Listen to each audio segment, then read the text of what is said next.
Using technology in the classroom can be a very daunting and maybe overwhelming experience if you've never done it before as a teacher, but the positive impacts that it has on student behavior and student achievement far outweigh any classroom management issues that might arise or you might be wary of when starting using technology.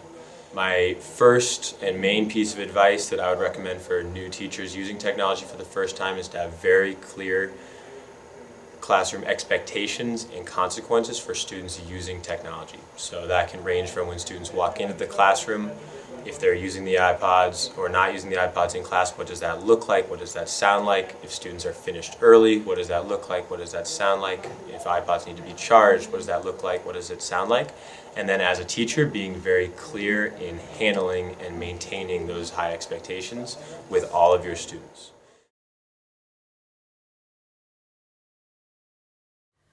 I assign my students numbers. That way each student has a specific number. So if one goes missing from one class to the next, I know exactly who to look up and call that classroom and make sure they didn't walk out with it. And I have the students, for the most part, partner up with the person they're sitting next to. That way there's one student going and grabbing like 2 pieces of technology from wherever they're stored. I don't want to waste any class time. I just set the expectation that the technology needs to be picked up before the bell rings, and I put that on the pairs to sort out. That way there's no like end of class early, I need to go put it away, or lingering, or you maximize the time you have in class. Just set the expectation it's in your desk before the bell rings, and you don't put it away until after the bell rings. They grab their iPod, they come in, they sit down. Students leave the iPods on the corner of the desk unless they are explicitly told by me to grab the iPod and log on to ExitTicket to complete a check for understanding or whatever it may be.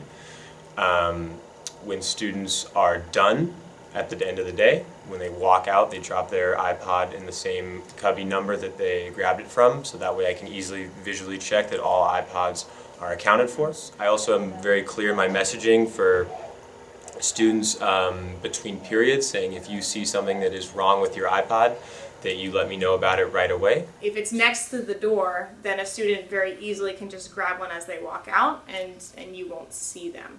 If it's far away from the door, then they would have to grab it and walk all the way across the classroom, and probably won't get away with it.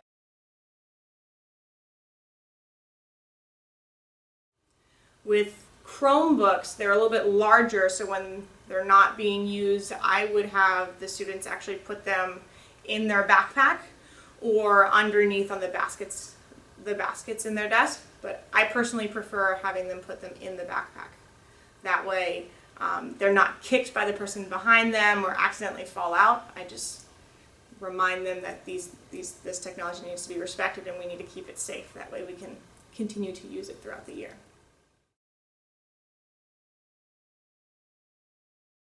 With iPods, or internet-capable devices, students can surf the web, they can check their email, they can text, they can do a variety of things that you don't really want them to do in the classroom. And my simplest solution to this problem is making sure that students are using technology only at certain times when they should be using the technology.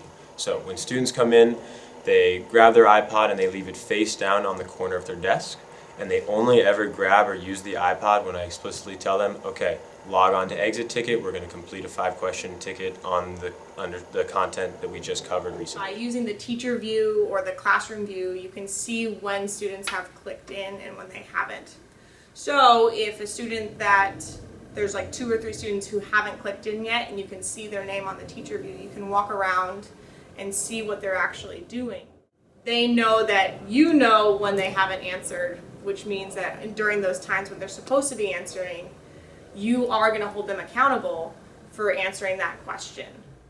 Having very explicit parts of your lesson plan when the technology is being used. That way, there's no reason for the technology to be on their desk when you're not using it. So if you're teaching a lesson and you see the technology out on a desk, then you can tell them to put it away because this is not the time. One system I can recommend for making sure that the devices are charged is teaching your last period class of the day how to plug them in appropriately. That's one way.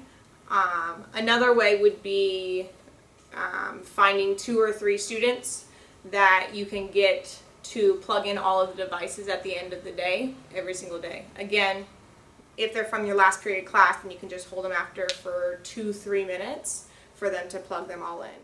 Just getting someone else to do that for you will make your job a lot easier.